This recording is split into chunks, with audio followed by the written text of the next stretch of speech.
Listen, if you're an artist or a musician of any kind, you absolutely have to speak up for your own right to be able to express yourself, because this is happening fast. Alright everyone, I want to talk about Rosie Kay and the article she just put out in the Times the other day. For those of you who don't know, Rosie Kay is a choreographer and dancer. It says on her Wikipedia page, Rosie Kay is a British choreographer best known for her show Five Soldiers, MK Ultra, produced in collaboration with Adam Curtis, and choreographing the handover in the 2018 Commonwealth Games closing ceremony. So that's a pretty big deal, and she's the founder and former artistic director of Rosie Kay Dance Company, associate artist at Dance City. She got cancelled, as far as I'm aware. It was when her employees demanded that a trans person be cast as the lead in her next production. Rosie Kay pushed back. From what I remember of her story, she ended up losing her own dance company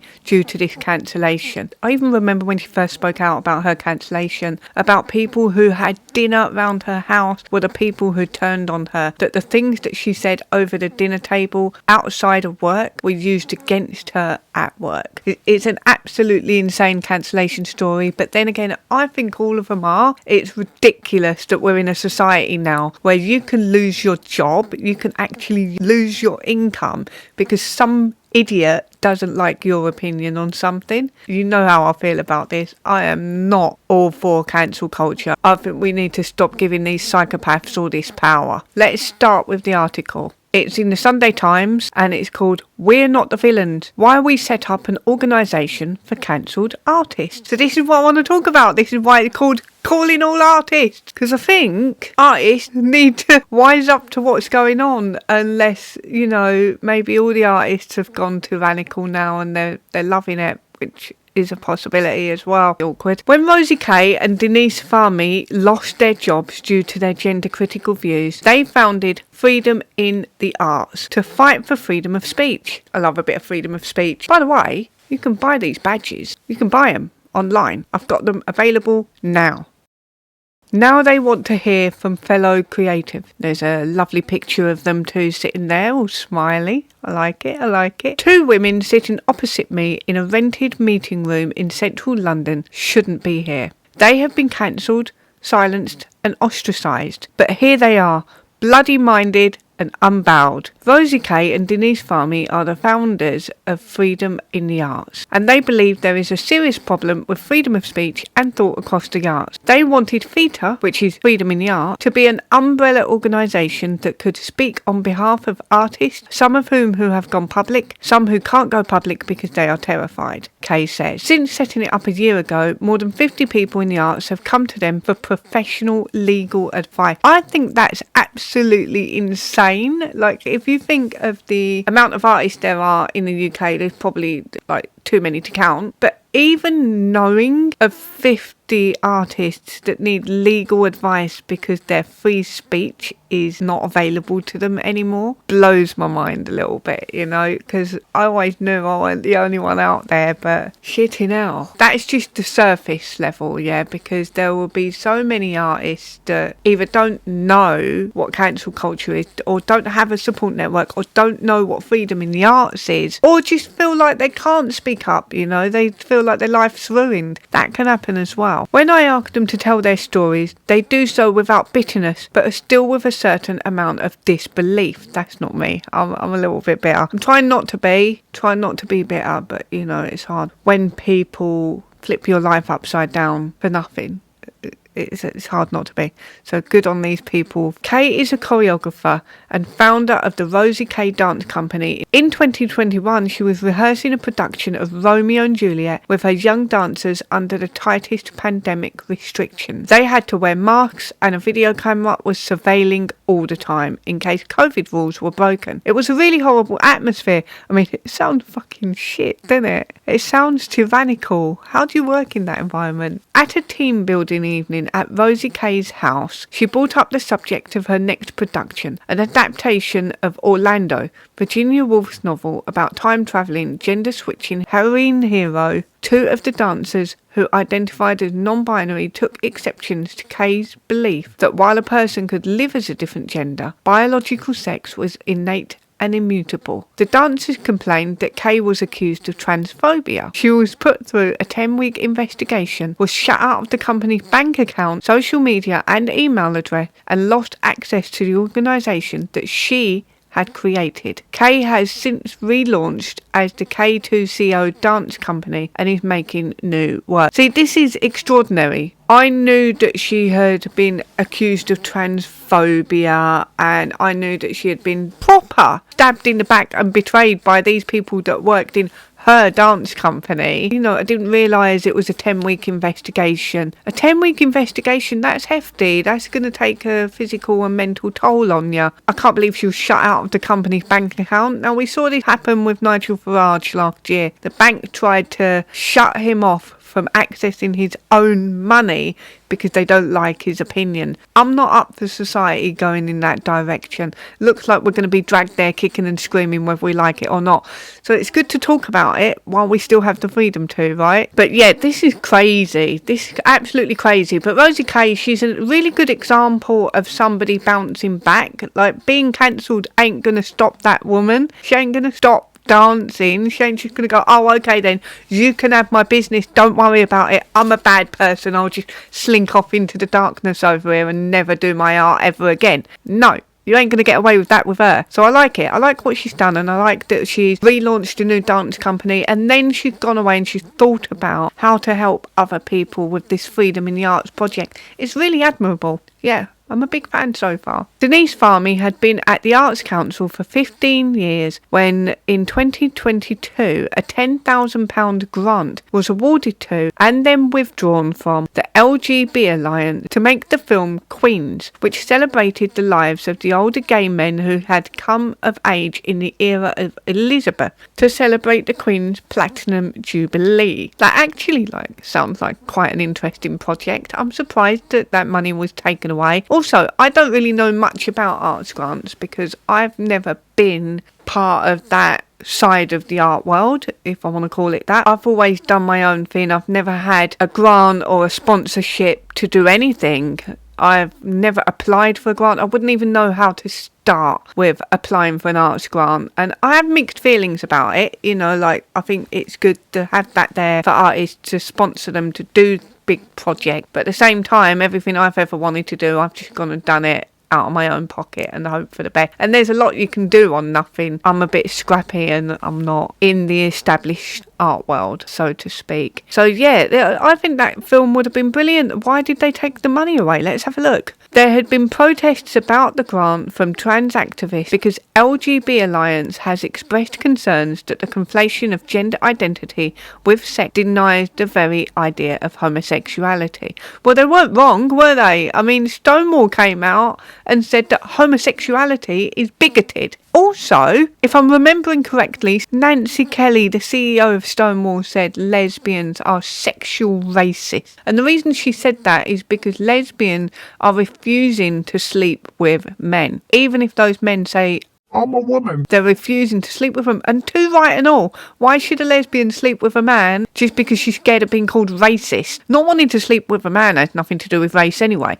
So, you know, an organisation like LGBT Alliance, which is now a charity organisation, congratulations to them, it is actually necessary when you have an organisation like Stonewall, which was set up for gay people, turns on the gay people. Then where do the gay people go? So they've got LGBT Alliance. And I think it's a shame that money was taken off of them because they're concerned about the ideological conflict between trans ideology and being gay, when actually there is a real conflict. Like, the hostility from trans believers to gay people is off the charts. This is what trans activists do. They go after any sort of funding, any sort of support, any sort of financial income you could possibly have. They'll do it whether you're an individual or whether you're a charity. They don't give a flying fuck. They want to destroy you for not obeying them. That's how this works. So let's have a look. There was an all-staff meeting at which Farmy was subjected to a massive pile-on for holding gender-critical views. An online petition against her followed. Farmy could still read what was being said about her on a live document as words were typed. Farmy subsequently brought a claim against the Arts Council in England which she won. Well, you don't really want to piss a lawyer off, do you? I mean, piling on to a lawyer, probably not the wisest move in the world. Army and Kay met at an event at the House of Lords in 2023. We said to the Lords and Ladies, you need to do something about this. If we, at the top of our trade, women at the top of our profession, academia, the arts administration, are being sacked and destroyed, and we know what's happening elsewhere, you've got to do something about this. This week, they are launching a national survey aimed at arts professionals and seeking testimony from those who have been bullied, harassed, censored, or sacked for expressing or even being suspected of thinking beliefs that do not accord with the present accepted views. They urge people from all political persuasion, all sides, to answer the survey. They don't just want it to be a self-selecting group of their supporters. Fair enough. I've taken part in the survey. I've written about my experiences in there. So I've not had an experience where the Arts Council, for example, has tried to cancel me, or I don't own a company that has been snatched away from me. I just had my living taken off of me,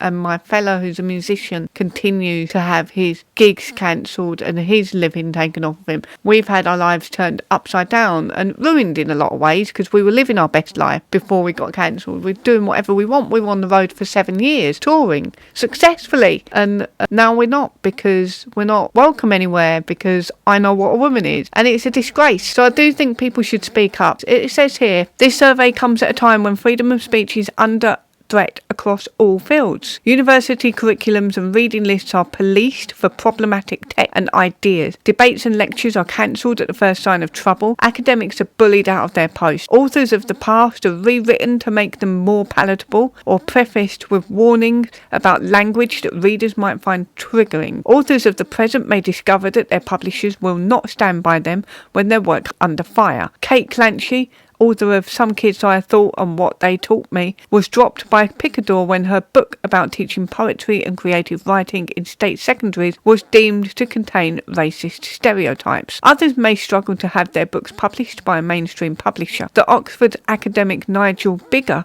was dropped by Bloomsbury because it felt that his book Colonialism: A Moral Reckoning went against public feeling. What the fuck is public feeling? I mean, what does that even mean? This is crazy. This is too much, isn't it? It's out of hand. There's a link here that I'm putting in the description, and it's called Cancelled We Can Help, the support group for airing artists, and that's where you do your survey. Fill it in. Speak up for yourselves. Don't let these bullies get away with it. These people are authoritarian. They're absolute psychopaths, in my opinion. Who the hell doesn't trust an artist or a writer or a dancer of any kind, any artist, to do their own work, produce it from their own mind, in their own right, through their own eyes, with their own hands, to produce the work as it should be? So I just find the idea that an artist's work needs to be changed in order for it to be palatable for the public really offensive. It's not authentic, is it? And we're in a society that's always preaching, be your authentic self, but you've got to be your approved authentic self as an artist. Yeah, I'm not into it. As freedom in the arts, they have identified several worrying trends. There are artists who are investigated, exonerated, but nevertheless still blacklisted, who are unable to get work or grants. That is a real issue with a lot of people. What's happening is their cancellation is happening through whispers and doors closing. So that person's never approached and told, hey, you've done a thing wrong and we're not going to publish you anymore, or you're not welcome to book gigs anymore, or you can't be in our galleries anymore. That's not how it works. What happens is everybody else goes and whispers about you behind closed doors, and then as you come to enter the room, they just quietly close the door on you, and you're just left standing there going, am I not allowed in? What's going on? And you might not even find out. Nobody might even say to you, you're not welcome anymore, you're cancelled. But it will be made clear to you by the fact that everybody one by one turns their back on you, refuses to speak to you, distances themselves from you. And suddenly what you notice is that you're unfriended everywhere, you're blocked everywhere, and none of these artists want to work with you ever again. It's a strange thing, and it's not just in the art world, it's in other industries as well, but it is bizarre. There is also the phenomenon of silent pre-cancellations, in which companies take the view that rather than put an employee with, say, gender critical views through disciplinary procedures, it's simpler, pay them off and make them sign a non-disclosure agreement. That's mental. It's really, really sinister. I don't like it. Do you know what? The non-disclosure agreement thing is interesting to me, because when I got cancelled, I have written a Substack, actually. I've started a Substack series about what happened with my cancellation, just doing like a deep dive and autopsy of how it comes about. And there's receipts. It's interesting. It's never one-on-one with a cancellation, and this has already been pre-planned long before you're even aware of it. So your destiny is already decided. You don't get to go to court and present your case to a jury. That is not happening. That's not what this is about. You've already been decided as guilty. And the non-disclosure agreement reminds me of the people who cancelled me. One of the things they say is that I've agreed not to talk about this. I'm not supposed to be talking about this. I'm breaking the law by talking about what's happened to me. One person called Jules, she likes to say that a lot. This is what she says: Birdie is committing a crime by speaking about this. She shouldn't be talking about it. This is done. This has been sorted out privately. And what that does is it makes people think that a legal agreement is in place, and I'm breaking the agreement as well as breaking the law by speaking about it, even though no agreement has ever been made, because nobody's ever fucking spoken to me. All of this is done without me, and that's what happens with these cancellations. You're not a part of it in the sense that you get a say. You don't get a say in this. This is done without you. You're just the target. You're not a part of the story. You're the target, and you don't get to say, "Hey, excuse me, I didn't say that. I didn't do that." You don't get to do any of that. These people have decided what you did, what you said, even if they're making it up, and they're going to tell everybody that's what you did, and then they're going to say you're not allowed to talk about it because you're breaking the law. And this is sinister, that there are companies, employers, that are actually making people sign NDAs. That is worse than people pretending that you've signed an NDA and you're not supposed to talk about it. They also tell me about the case of an actress dropped by her agent because word got out that she had gender critical views. Despite the actress being in recent successful money-making and critically lauded production, the agent wouldn't take the risk of association. The actress had not at this point said a word publicly. That one reminds me of my fella. Like, he ain't said a word really up until, lately when I got him on Twitter, like last couple of months. But, for years and years and years, he ain't said a word about none of this stuff. He's a musician. He just wants to write music, have a good time, put on a gig, have a party. That's what he wants. He didn't say a word. And he got cancelled because of his association with me. And for those of you who've been around and been following my story, he regularly gets given the ultimatum of choosing between me or his career. So his career is being held hostage, or he's being held hostage to his career, to the prospect of you have to leave your missus of a decade, or you can't have a career as a musician because we're going to go after you for the rest of our lives. That's how this works. It's very, very strange that there's an actress here who hasn't said a word publicly, who is being cancelled in this way. Like, nobody wants to associate with her because it's damaging to them. Absolutely mental. And like I said, that happened to my fella. He ain't said a word, but by associating with me, he's in the wrong. Nobody wants to know what his views are. Nobody's asked him. Lots of people have talked publicly about what his views might be and how they've asked everyone in our lives what his views are, how they've messaged 500 people or more to find out what his views are, but they've never asked him. And likely with this actress, I bet you bottom dollar, not one person asked her directly what she thinks. And the same thing happened to me. Not one person came to me and said, "What's all this about? What's this thing you said about women not having penises? What are you talking about? Why are you saying that?" Then there's the director who wasn't told what he was accused of, who was cleared by complaints procedure, but nevertheless received a letter from a conservatoire saying that his contract was terminated and they would never work with him again. Again, I'm getting all kinds of triggered here because I've never been told exactly what it is I've done. Now, I know a lot of people believe that the reason I'm being cancelled is because I say all these things about men not being women, and, you know, puberty blockers are not necessarily reversible, and maybe you shouldn't harm kids in this way, maybe you shouldn't be drugging them. And because I say all that stuff, people assume that that's the reason that the people from the music and art scene that we used to be friends with are going after us. But that's not the reason. They've not actually said that's the reason. About a year or two ago, they were saying publicly that it's nothing to do with my views, but they never told anyone or explained why it is they're going after me. So, you know, there's a lot of accusations that fly around, but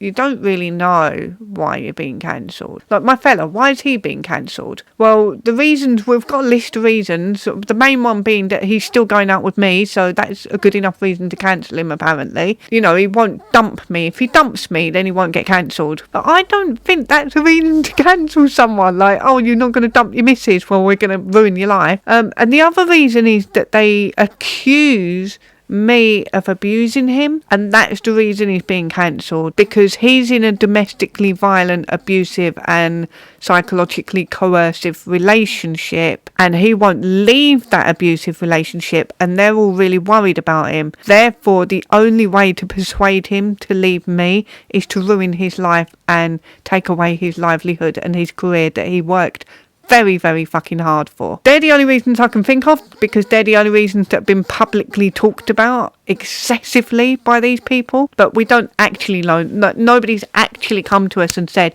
this is why we're trying to ruin your life and trying to destroy you. Nobody's ever come to me and said that.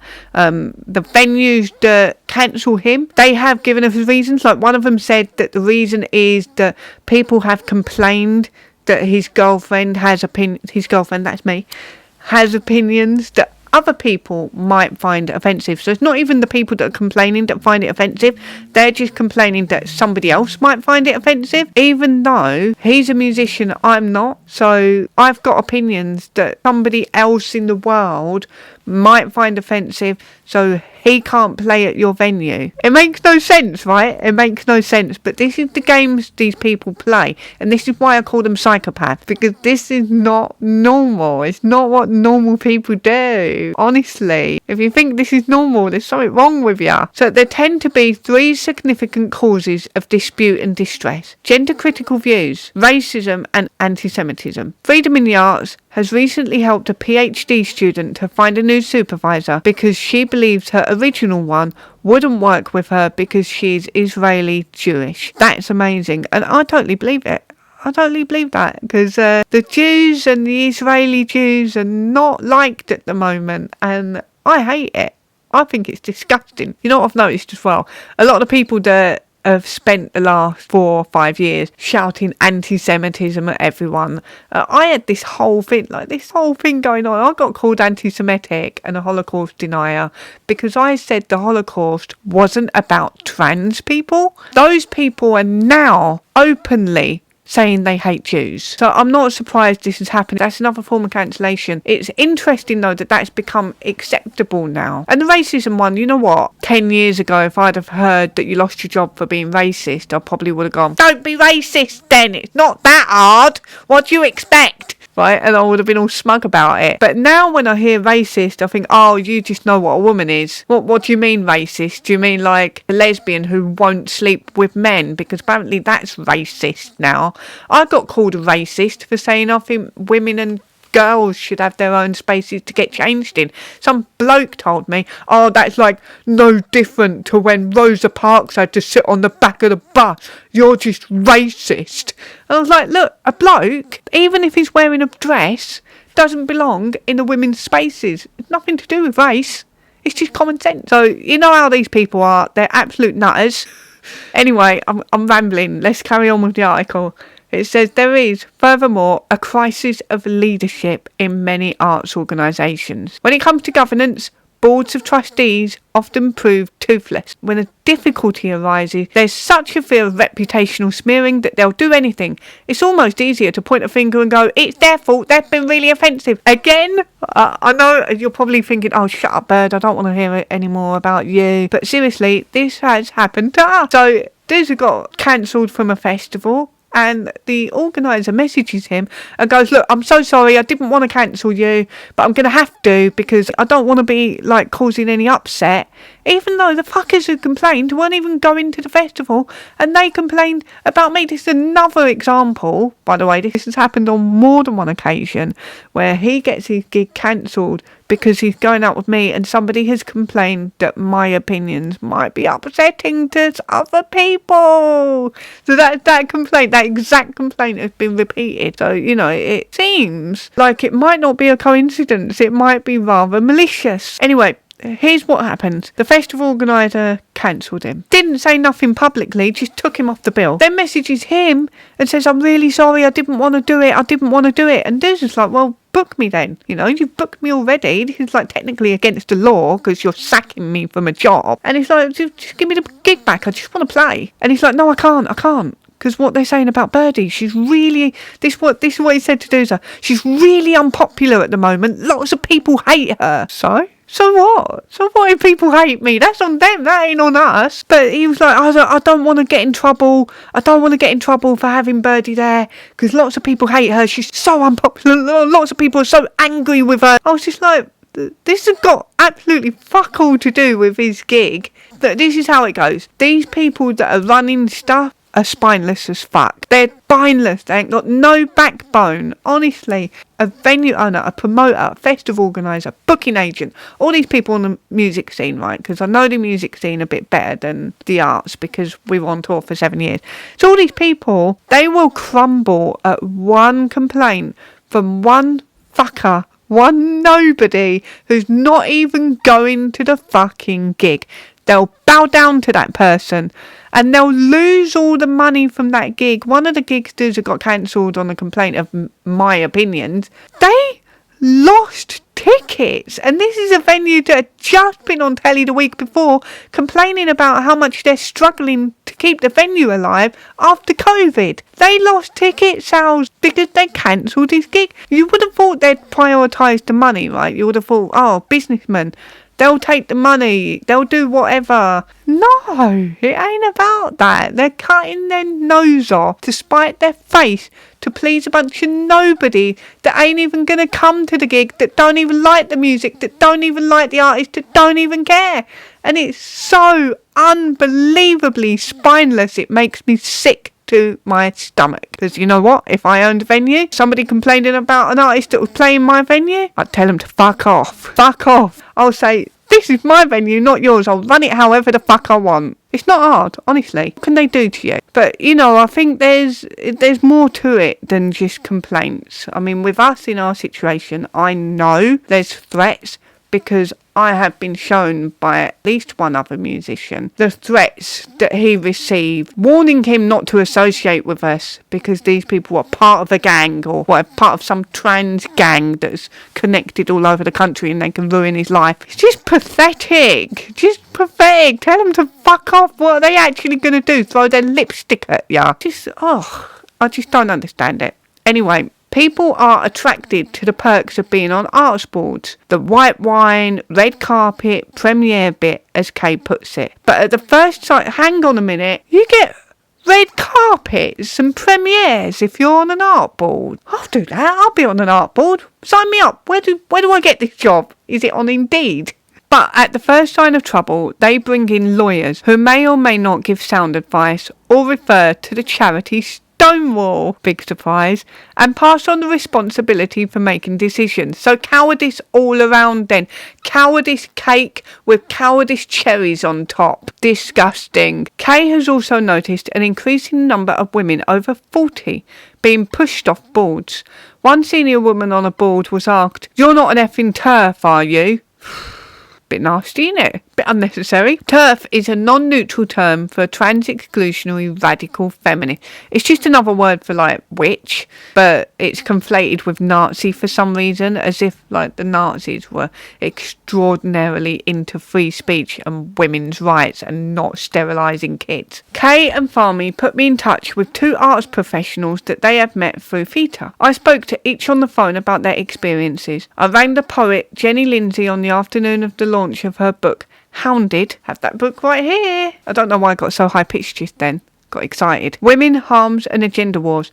Lindsay's hounding started in 2020 when she liked a tweet defending the right of lesbians to assemble and peacefully protest at a pride march without being physically attacked. Now, why is that controversial? Why is it so outrageous that you would defend the right of lesbians to attend a pride march without being attacked by a bunch of men? It was the beginning of a period of public and personal persecution that resulted in her leaving Edinburgh because she had lost so much work as a freelance poet and spoken word programmer and promoter. That's what happens, she says, when you get thwacked with the TERF label. And you know, that kind of is what happens. You just lose your income. I mean, the way we were doing art and music is a little bit Wild West. We were just touring on the road in our van that we lived in, and we made it work. I mean, at our peak, Doozer did like 40 festivals and over 100 gigs all in 1 year, and we were getting it all done. We were smashing it. This time of year we'd usually have the next year fully booked by now. What happens is overnight it's like a light switches off and your income just disappears, and suddenly nobody wants to know you and nobody's telling you why, and then you're hounded for years and years and years. Like, we've been hounded for 5 years and going, and some of the people involved in it has been actually playing us up and hounding us and harassing us for even longer. It's just that this was a good excuse to go public and encourage other people to join in, and that's what happens. You get hounded. I'm not doing a good job here, am I, of encouraging you to speak out? But look, listen, if you're an artist or a musician of any kind, you absolutely have to speak up for your own right to be able to express yourself. It's nothing to do with defending me or defending somebody else that has said something, or defending Rosie Kay or Denise or anybody else who's been cancelled, or even defending dudes or going, oh, what happened to these people is out of order. It's nothing to do with that. You need to speak up for your right to your freedom of expression as an artist, because if you don't have freedom of expression, how are you even an artist? What is your art? What is art without that freedom to express yourself? You have to be able to have the freedom to think freely, because when you're self-censoring, you self-censor your thoughts as well. It's all connected. You have to think freely, be honest with yourself in your mind, which is hard for a lot of people to do, as I've noticed. Then you have to speak or express yourself freely, and that's what art is, and that's what makes it interesting, and that's what makes us all a bit wild and weird. So yeah, you have to stick up for yourself. Don't do it for everybody else. Stick up for you. You're gonna lose this right to think, speak and express yourself in the way that you wish if you do not speak now, because this is happening fast. That's my argument for speaking up. I think everything that's happened to us, you know, I know I've got a little bit of taste in my mouth about it. I'm working through it, and I can see that there's a light at the end of the tunnel if we can all push through. You can't just leave like a couple of people at the sidelines to fight this. Everybody has to speak up, and like I said, stick up for you. For you. It matters. It really matters, and it's worth it. It's worth it. I've had my life turned upside down. We've been at the bottom of the darkness in the pit of the abyss. And if I could go back in time and do it all again, I still would not choose to be quiet. And you know what? When you go through something like this, as terrible as it is, it does show you who your real friends are. And also you realise you don't want to be around this tyranny. It's terrible for everybody. The ceramicist Claudia Clare likens her experience to ghosting more than hounding. Her pots had always been political, but as early as 2010 she began to notice attempts by galleries to hide her work when it had been accepted for display, or to have it excluded from exhibitions altogether. In 2016 she was labelled an Islamophobe for a jug she made that expressed solidarity with the Charlie Hebdo team after the massacre of the satirical magazine's team in Paris. I remember that actually.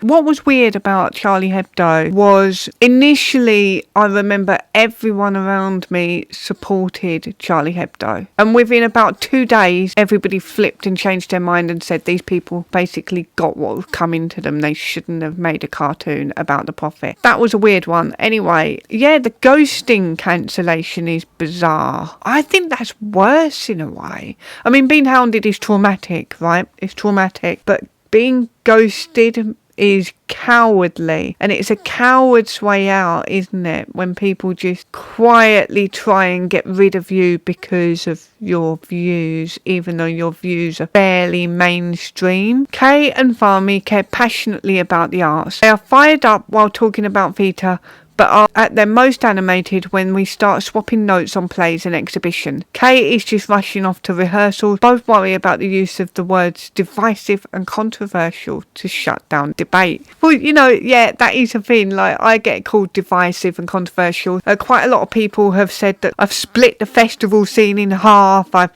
created a war. Dudes got a call from a really famous musician when I was first being cancelled, telling him that I'm causing a war. Oh, I haven't done anything. These people just come after me after not speaking to or seeing them or having any communication with them for years. These people have decided to collectively, in a coordinated fashion, go after me. Another musician, recently I heard that he was saying that we're a pair of toxic cunts who have split Southend in half. I know what a woman is, and that's it. I haven't done anything. But these words, divisive, controversial, toxic, causing a war, this is all designed to make you poisonous. So you're the radioactive thing now that nobody wants to go near because you're causing all the trouble. This is your fault. We had to do this to you because you wouldn't shut up. Our hands are tied. We've got no choice. You caused this. It all sounds a bit abusive to me. So the article says, we are the arts, Fahmy says, half laughing and half exasperated. We're constantly doing controversy. It's pretty much all the Arts Council funds. That's true. I mean, how controversial was it when that bloody man did a bloody boring exhibition of all his art and it was all like, what it's like to be a woman. It's like, oh, you couldn't be more offensive if you tried. But hey, you funded it, you put it in a gallery and you gave it awards. But you won't put a woman who knows what a woman is in there talking about what being a woman is. No, fucking arseholes. That's how contrived and disgusting it is. I've never been a part of this art world where you can get in galleries and stuff, right? Because to get a gallery exhibition, a lot of the time you have to have an arts degree, and I never went to higher education. I never went to university. I only went to college for about a week. I couldn't really afford to go to college or university, so I just went and got a job in a cardboard factory instead. So I've never been a part of that world. When I was in school and I got my art GCSE and my art teacher really wanted me to go to a prestigious art school and apply for it and get a scholarship, I turned it down because I didn't feel like I was good enough and I didn't feel like I was worthy of being around the people that were better than me. I don't feel that way anymore. I feel glad that I'm not in that world because it has so much about it that is wrong. So I just made it for myself. And that's why I feel a little bit of kinship with people like Rosie Kay, because she got cancelled and she went, oh, fuck it, I'm just going to go and set up a new dance club over here and do my thing, and then I'm going to set up a Freedom in the Arts organisation to help other people to carry on after they've been cancelled. And I like that. I'm into that self-made DIY stuff because that's what I come from. I've got no beef with artists that do it through the official channels. I'm just not one of them, and it's interesting to me to see how this is all turning out, that even if I had gone down the route of going to like a prestigious art school and getting my scholarship and really pursuing the art world, I would have got cancelled anyway, except I would have got cancelled from an even greater height. Probably, who knows? And you're probably thinking, oh, Bird, stop talking about yourself. But the thing is, I'm an artist and I've gone through this, and I'm here to tell you that you need to speak up for yourself, because this is going to happen no matter what, right? You're an artist. You're not going to get away with thinking for yourself for too much longer. You can be, I don't have to worry because I'm not putting my stuff in galleries. I'm just going to sell my stuff on Etsy. Well, Etsy will fucking kick you off and all. So you got this everywhere you go. So as the list of problematic subjects grow, they worry that artistic groupthink is leading to bland, boring and of one political ideology. Well, what do you mean leading? It's already there. I mean, I said to dudes before COVID, so this must have been 2019 when we were on tour, we went to Beautiful Days Festival. Said, look, if we see one more bloody band or artist on that stage regurgitating their political Facebook statuses, telling us all what we've got to think. I'm walking out. I've had enough. I'm here to see music. I just want to see music. I want to see art. I want to have a good time. I don't want to be lectured on what I have to think and what the right way of the world is. So, you know, there's a bit of that going on. You know, that was already going on before COVID. It was already going on before we got cancelled. This idea that, you know, the groupthink could be leading to bland, boring art. It's already there. You look at all the approved art, it's all these sort of like pastel coloured pictures of girls with scars on their chest, look like they've been drawn on paint, and that's the fashion now, that's the art. And I've spent a lot of time taking the piss out of that with my art, and they don't like it, and that's why I think it's fun. So it says here, Rosie Kay and Denise Farmy hope that the Freedom in the Arts survey will lead to more openness, experiment and greater freedom to speak. And I think it will. It might give people a bit of courage if they're thinking about it and having to put it in there in the survey, which, by the way, you can be anonymous if you want to. But what it might do is encourage you to speak about or think about the importance of the role of your freedom to think and speak and express yourself as an artist, any type of artist. So it's a good thing. As it says here, everything that we grew up with, Kay says, and loved about going to theatre and not knowing what was going to happen, or going into an art gallery and feeling really stimulated, we just don't have that feeling anymore. One of their aims is that Freedom in the Arts should act as a sort of matchmaker, introducing artists willing to take risk to theatres, galleries and concert halls prepared to take them on. See, I fucking love it. Already, great idea. Because I asked how they have weathered the stress of being cast as villains, the online pylons and the loss of livelihood and reputation. If you can find your voice, even though it's really hard, you end up mentally healthier, Kay says. And she's right about that. See, that's why I've been talking a lot about my experiences, because I went to Battle of Ideas the other week and I listened to a lot of artists and writers and speakers and, you know, professors and teachers and lecturers and all sorts of people from all sorts of backgrounds talking about their cancellation experiences and what's happened to them and talking freely. And I felt like, do you know what? I want to talk, because I've been wanting to talk for years, right? But there's like a little block, and I don't know if it's like going to sound a bit dramatic, but there's a little bit of trauma going on with what's happened with us, and I find it difficult to bring myself to speak about it, because I don't want to physically react to what happened by having to relive it or relive moments. So I find it difficult, but I want to talk more, because I feel like the only way to get over something is to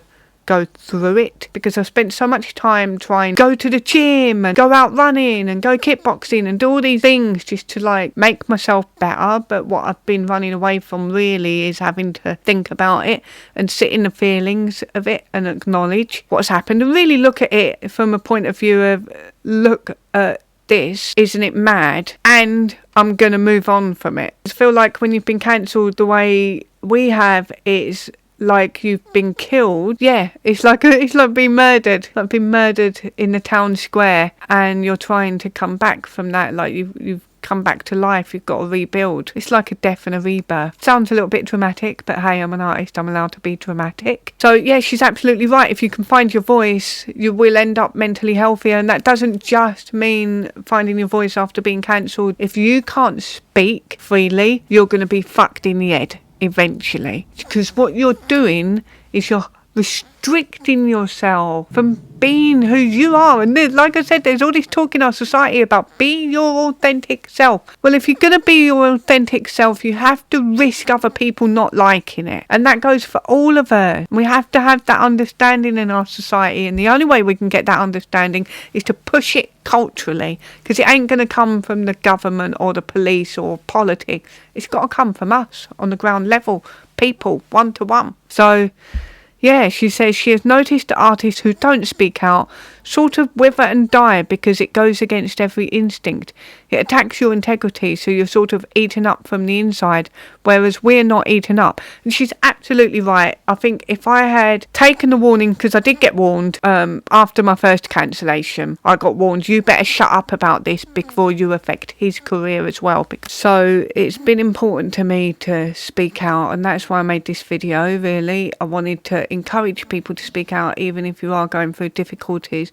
It is imperative to your mental and physical well-being that you speak for yourself. And what Rose is doing, what Denise is doing with Freedom in the Arts is the perfect safety net and support network for artists like you, and you absolutely should take advantage of it. You don't have to do this alone. You've got backup. Take that backup. Take the offer, because it is there, and these people are being serious and they know what they're doing, and I trust them. So take the survey, reach out to Freedom in the Arts, support them, be a member, join the artists that are speaking up for your right to express yourself freely.